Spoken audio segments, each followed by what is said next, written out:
Greetings! It is I, Tantus Naravan Dracovin, Lord Emperor of the Dracovin Empire, and welcome.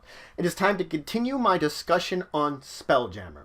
I've been talking about the various Dungeons & Dragons campaign settings that are existing out there, giving you some information on them and some of how their rules different, their world settings, information that might make you want to play on them. And of course I'm starting with the D&D Adventures in Space.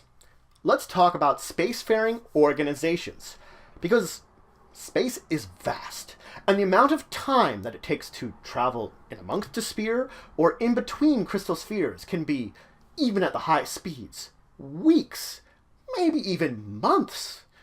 And the thing is, even when you go to these places, the fraction of a population in a known sphere that is spacefaring in comparison to not is mind-boggling. There are so few in comparison.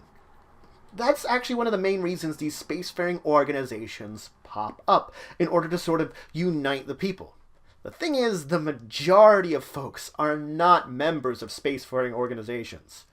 Those that do join these organizations only join one also. They're never more than one organization that they're in. Now, most of these organizations I'm going to talk about, and most organizations in general, are human-based. Humans tend to found them more than anything else and tend to be the main members. They are the majority of creatures in space. Though there are organizations founded by other races, and it's possible for other races to be members of some of these organizations, even if they are human-centered. Now, there is an advantage for adventurer to join one of these organizations because they get support from that organization in their adventures. So that's something to think about for your characters if you maybe want to join a spacefaring organization. Your local trader or local person that's just working out in space might not be important to them, but for you, it might help. So the information provided about each organization is first a symbol, something that represents the organization, some kind of symbolic, probably picture. It talks about the headquarters, the sphere it's in, what kind of world, what world it is located on. Those are important to know about. Talks about, of course, the purpose of the organization, the goal or aspiration it has when it comes to relating to spacefaring. The information provided will talk about any allies it might have and any enemies it might have. Both are very important to know about, is who's going to be your friend and who's going to be pissed off at you if you join this organization. It will also talk about joining the organization, how easy it is, what you might have to do in order to join it. In the same vein, it will talk to you about the obligations you might have should you actually join that organization, what you'd be obliged to do in order to maintain good standing and basically membership in them. I'm going to start with the three faith-based organizations, and of course with the Temple of Ptah.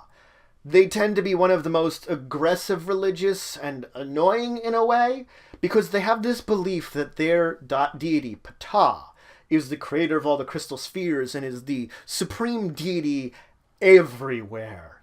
And the thing is, if you should go to some place that worships Egyptian pantheon, Ptah shows up there.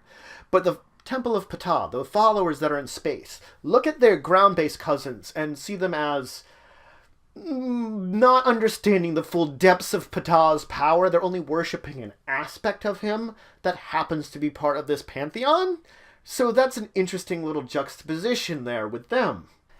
Of course, they do believe that their deity is basically the supreme one above all others and is the essence of the universe. And they use the fact that in the known spheres and most spheres that you can actually cast clerical spells as a follower of Ptah as an excuse. But most reasonable spacefarers will say that followers have been around for some time, and there's going to be at least some kind of grouping of them in pretty much every known sphere and every place that you go to, so of course you can cast spells there. They have an establishment of their deity in those spheres. So, I mean, it's a kind of juxtaposition between the two of them. When they find a new place, they look at the pantheon there, and they equate Ptah with whatever supreme deity is at the top of this pantheon, and claiming that that's just an avatar or an aspect of Ptah, and it just has a different name. This, unfortunately, is kind of insulting to those that worship these deities and oftentimes confuses them, and causes some of the problems that deals with the followers of Ptah and other groups, and especially other religions dealing with them. Now, they don't really technically have an enemy. Plenty of people dislike them, but no, not many people really hate them. I mean, you get confused, especially if they're insulting your religion and stuff and saying like, oh, Ptah is far better, or oh, that deity is really an aspect of Ptah. It can be sort of degrading, but they're never really, and they are forceful about it, but they're never really such a way that you really can hate them for it, just you don't like them for it. On the other retrospect, they don't tend to have a lot of allies in space because of the same thing. They're just sort of there out on their own. Now it's actually surprisingly easy to join the Temple of Ptah. You just have to give some kind of donation to them, and effectively you can use that as an in for membership. That's about it. And for maintaining it, your obligations, donations still. Perhaps if you're doing something that might relate or use some of the resources of the temple, you might have to give a percentage of whatever profits you might gain for it. But otherwise, normally you just have to give some money to them, like once a month, or annually, whichever kind of donation you do, and you maintain good standing with them. You basically pay off your good standing with the faith. Now, the Path of the Way is interesting, as it is technically a gathering of faiths that originated in Sho on Toril in realm space. So they effectively went to the stars, and they're looking towards the celestial bureaucracy, and understanding the celestial bureaucracy. It's a very strange thing to talk about, that they're looking towards how to break down the divine multiverse, the divine cosmos, as bureaucracy. This means that there are many faiths and many divine sources which sort of move into the Path of the Way, and this causes sort of doctrinational differences in pretty much every outpost, every sphere, everywhere you may go. And something interesting about it is, if you should travel to any sphere, well, most of the known spheres will have some of them, so if you travel to anywhere and you are a follower of the Path of the Way, you can recover cleric spells. Even if those that are there and members of the Path have entirely different doctrines of yours, they believe in the celestial bureaucracy in a different way and understand it in a different way than yours, using some of their original divine sources' doctrines, bringing it in that way, you still get your cleric spells back. It seems to be that the entire idealism of this celestial bureaucracy allows for the recovery of cleric spells, rather than the specific doctrines based around it. This also means that there isn't really a true headquarters, that they're sort of spread out everywhere, and everyone tends to have their own version of the celestial bureaucracy that they understand, and they can sort of discuss it with others, but this also means that it tends to be very confusing for outsiders to understand the entire thing, because everybody tends to have a different opinion on everything and a different belief on everything, bringing it together into one kind of hodgepodge of arguing and discussing what this actually means. Makes your kind of head kind of get hurtful if you're just not a member of it and haven't dived into the depths of what this actually means. This also caused a lot of internal strife amongst them. Arguments can lead to more than just arguments sometimes. Now, they really only have one enemy, the followers of Ptah, because their kind of tenet of their one deity and their one deity above all kind of breaks down and doesn't really gel with the idealism of celestial bureaucracy. Now, it's easy to join the Path of the Way.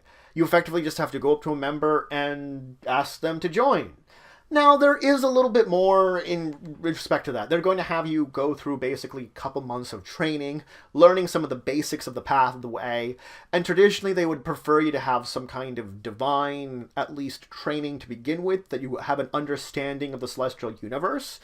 But really anybody can join as long as they sort of fit in with what they believe in. As long as you undergo that training, you should be fine. But again, they might kind of look down at you at joining, especially if you don't have that divine background that others might have. Now, many of the bonuses that you would get for the followers of the way, the Path of the Way, and the followers of Ptah are exactly the same. You usually can get support from any members of the church as long as you are basically a member of it, member of the faith. They'll give you, maybe some supplies, maybe some help, maybe a place to stay. Both faiths do give you this. The path of the way, they have different obligations, though. You don't really have an obligation. What it would be is, you should be able to go up to another Path of the Way member, another follower of the way, and be able to have a discussion / debate with them about celestial bureaucracy, about your version of it based upon your original divine knowledge and the way that you were bringing it into there. And having that proper debate pretty much proves that you're still going along with the Path of the Way. So if you kind of fall back and you can't do that, they might not like that you're attempting to follow them and gain stuff from them without actually being able to display that you're actually understanding what their beliefs are and can basically argue their beliefs. As strange as it is to sound like. So that's it for today. I introduced you to the concept of spacefaring organizations, where they come from, the information that I'm going to talk about, and that the book provides about each of them. And then I started diving into the depths of them. There are a whole bunch I want to talk about, but I only talked about 2 today. 2 of the faith-based ones. The followers of Ptah. Those that follow the religion and the deity of Ptah. And of course, the Path of the Way. Those that look to this concept of celestial bureaucracy and try to break it down and understand it, each in their own way. But each of them brings a different outlook to it, which is why it's the most confusing thing for an outsider to attempt to break into without the proper rigorous 2 to 3 months training that they like to put you through when joining. In the next episode, I will finish up with the last faith-based organizations and move into the other types of organizations that you can find out in space, talking to you about them. Maybe you want to join some of them, maybe you don't. But if you have any questions, comments, anything you want to say, anything you think I left out, please leave in the comments below. Please like, share, and subscribe. It shows you for the channel, the Empire, the work I do. If you want to show some extra support, you can always check out my Patreon, link description below. But regardless, until the next time, I bid you farewell.